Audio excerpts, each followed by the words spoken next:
ملک سے باہر نکلو تو سب سے پہلے جو چیز نظر آتی ہے وہ اخلاق نظر آتے ہیں. میں بھی ملیشیا میں تھا نا, کوئی ٹکر لگا دے گا نا آپ کے, خود ہی سوری کر رہا ہوگا. بھائی کسی کو کوئی چلتے چلتے آپ غلطی سے اس کی غلطی ہے, سوری غلطی آپ کی ہے, غلطی آپ کی ہوئی, آپ کو ٹکر لگی, سوری کون کر رہا ہوگا؟ آپ. یعنی بچپن سے اسکولوں میں سکھایا جاتا ہے سوری کرنا سیکھو.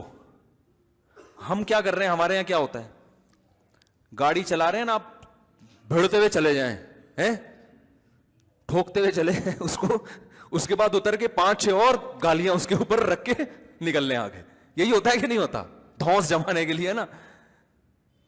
تو اب دنیا کے سامنے جو امیج جائے گا کہ پاکستان ایک اسلامی ملک ہے, یہی جائے گا نا. نمازوں میں مسجدیں کیا ہوتی ہیں, بھری ہوئی ہوتی ہیں, رمضان میں تراویح سے مسجدیں بھری ہوئی, زکوٰۃ صدقات بہت ہے, بات کرنے کی تمیز, یہ امیج جاتا ہے نا دنیا کے سامنے. انگریز اتنے صدقات و خیرات نہیں کرتے, انگریز نہیں کرتے. میں پھر بھی کہتا ہوں ہم ان سے کروڑا گنا اچھے ہیں, کیونکہ ہم بہت تمیز سے بات نہیں کرتے, لیکن بہت سارے کام انسانیت کی خدمت کے ان سے زیادہ کر رہے ہوتے ہیں. لیکن جو میسج دنیا کے وہ اس کو ہمارے صدقے تھوڑی نظر آتے ہیں. او بھائی آپ کسی سے ملے, کسی یتیم نے کیا کیا, آپ سے تھوڑی بدتمیز بات کی, آپ نے 2 تھپڑ لگا دیا اس کے کھینچ کے. لیکن 20 یتیم ایسے ہیں جن کی آپ خود کفالت کر رہے ہو, ان کو پال پوس کے بڑا کر رہے ہو, ان کو کھلا رہے ہو, تو 2 تھپڑ لگائے غلط کیے, لیکن وہ 10 مسکینوں کی جو خدمت کر رہے ہیں وہ بڑی نیکی ہے نا, وہ کام آئے گی. لیکن دنیا کے سامنے وہ 10 نہیں آ رہے جو گھر کے اندر بندے ہیں. دنیا کے سامنے تو آپ کا وہ رویہ آئے گا جو دنیا کے سامنے ہے. تو مسلمان کا جو امیج دنیا کے سامنے جا رہا ہے وہ یہ نہیں جا رہا کہ یہ گھروں میں بیویوں کو کھلاتے ہیں, بچوں کو کھلاتے ہیں, ماں کے پاؤں دباتے ہیں, باپ کے پاؤں دباتے ہیں. جو دنیا کے سامنے جا رہا ہے یہ تو گھروں میں ہو رہا ہے نا. یہ کوئی دنیا کون دیکھتا ہے کہ انگریز آ کے آپ کے گھر میں کہ بوڑھی ماں کے کتنے پاؤں دباتے ہو روزانہ. جو امیج جا رہا ہے وہ جا رہا ہے کہ ان کو بات کرنے کی تمیز, بولو بھائی, نہیں ہے. تو جو آدھا اسلام جب لوگے اخلاق کے معاملے میں, تو دنیا کیا کہے گی آپ کو, پاگل ہے یہ پاگل ہوتے ہیں, ان کو تمیز نہیں ہے. تو پورا اسلام میرے بھائی اگر کوئی فالو کرے تو خدا کی قسم اسلام سے زیادہ اٹریکٹیو مذہب دنیا میں کوئی ہے نہیں. دل کا سکون بھی ملتا ہے انسان کو, چاہتیں تبدیل ہو جاتی ہیں, اچھی چیز انسان کی چاہت بن جاتی ہے, برائی سے نفرت ہو جاتی ہے. تو ایسے لوگوں, اور انہی جو اس طرح سے نبی کو فالو کرتے ہیں نا, انہی کے بارے میں اللہ نے فرمایا ما انت بنعمت ربک بمجنون. فرمایا یہ دیوانے نہیں ہیں, ان کے ساتھ رہ کے دیکھو پتہ چلے گا دیوانے نہیں.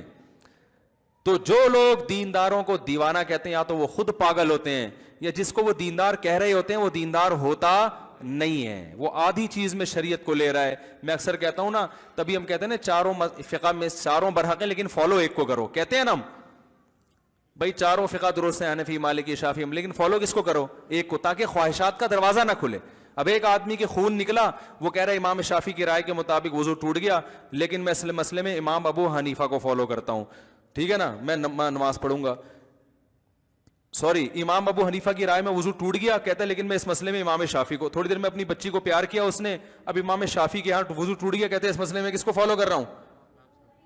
تو یہ ایک تماشا بن جاتا ہے نا دین. تو جب فقہ کے بارے میں ہم یہ کہتے ہیں بھائی ایک کو فالو کرو, تو مذہب بھی پھر مذہب تو بہرحال اسلام ہی کو فالو کرنا پڑے گا, اس میں آپ کے پاس دوسرا آپشن نہیں ہے. شادی بیاہ میں نکاح تو مولوی صاحب پڑھا رہے ہیں, باقی ساری رسومات کس کے حساب سے ہو رہی ہیں, ہندوؤں کے حساب. جب وہ کرنی ہے تو پنڈت سے پڑھوا لیتے بھائی, پنڈت بھی تو آرڈر پہ مل جاتے ہیں آپ کو نکاح, پنڈت پڑھائیں گے آپ کا نکاح. آپ بے شک مسلمانوں کے کوئی بات نہیں, وہ آئیں گے آ کے گوائیں گے نا, پتہ نہیں کیا پڑھتے ہیں, ہماری سمجھ میں آتا نہیں, لیکن بہرحال کچھ پڑھ رہے ہوتے ہیں. بول رہے بھاگ جا, تیرے کو موقع پتہ نہیں بھاگ نکل لے. پنڈت یہی کہہ رہے ہوتے ہیں, بھاگ جا, میں تو بھاگ گیا تھا آرام سے زندگی گزاروں, تو بھی بھاگ جا نکل لے پتلی گلی سے. ہم لوگ بچپن میں نا وہ ہر چیز کا نا مذاق بنائے, بچوں کی عادت ہوتی ہے نا, تو وہ ہمارے گھر میں ٹی وی نہیں تھا, پڑوس کے ہم بچپن میں جا کے دیکھتے تھے, اب نہیں دیکھتے بھائی, ہمارے گھر میں اب ٹی وی نہیں ہے. تو وہ کچھ مار دھاڑ والی فلمیں آتی تھی بروسلی کی, تو سارے باہر نکل کے بروسلی بنے ہوئے ہوتے تھے, دیکھا ہوگا سارے نا ایسے کر رہے ہوتے تھے. تو اسی طرح ہی جو ہندو پنڈتوں کے ہم دیکھتے تھے, تو ہم باہر آ کے یہی نقل اتارتے تھے ان کے, ہم کہتے یہ بول رہے بھاگ بدلی گلی سے نکل لے. تو ہم نے سارے بچپن کو بڑی تمیز سے انجوائے کیا الحمدللہ. تو اب تو بچے سوائے واٹس ایپ اور فیس بک کے ان کا کوئی کام ہے ہی نہیں. تو ہم تو اگر اللہ نہ کرے فلم دیکھ بھی لی نا کبھی کوئی پڑوسیوں کے جا کے, تو باہر نکل کے اگر وہ 2 گھنٹے کی فلم ہے تو 4 گھنٹے کی پھر ہماری شوٹنگ ہوتی تھی. یعنی وہ پھر ہم بنتے تھے وہ ہیرو نا, وہ پھر وہ مار رہے ہیں دھاڑ رہے ہیں, وہ بروسلی بن کے تھوڑا ڈوڈو ایسے کر رہے ہیں. اب تو بچے یہ بھی نہیں کرتے. تو چلو فلم دیکھنا جائز نہیں ہے, لیکن اگر بروسلی کی آپ نے مار دھاڑ والی دیکھ لی تو چلو بروسلی بننے کا شوق ہی پیدا ہو جائے تو بھی غنیمت ہے یار. فلم تو صحیح نہیں کی لیکن چلو ایک اس نے میسج, فلم دیکھنا تو اچھا نہیں کیا لیکن ایک میسج تو اچھا مل گیا نا, بھائی ایسا بننا چاہیے. تو تھوڑا سا فزیکل ایکٹیویٹی میں, وہ بھی نہیں, فلم دیکھتے دیکھتے سو جائے گا. ٹھیک ہے نا, بروسلی بننے کا شوق بھی پیدا نہیں ہوتا. تو اللہ تعالیٰ ہمیں ہدایت دے بھائی. ادخلوا فی السلم کافہ, اللہ فرماتے ہیں پورے اسلام میں داخل ہو جاؤ. اللہ سمجھنے کی عمل کی توفیق عطا فرمائے. تو تھکاوٹ بہت تھی تو بس کھچڑی سی پک گئی ہے بیان میں. لوگ کہتے ہیں ایک موضوع نہیں تھا, چلو جو بھی تھا بس ہو گیا, سن لو فائدہ ہو جائے گا انشاءاللہ.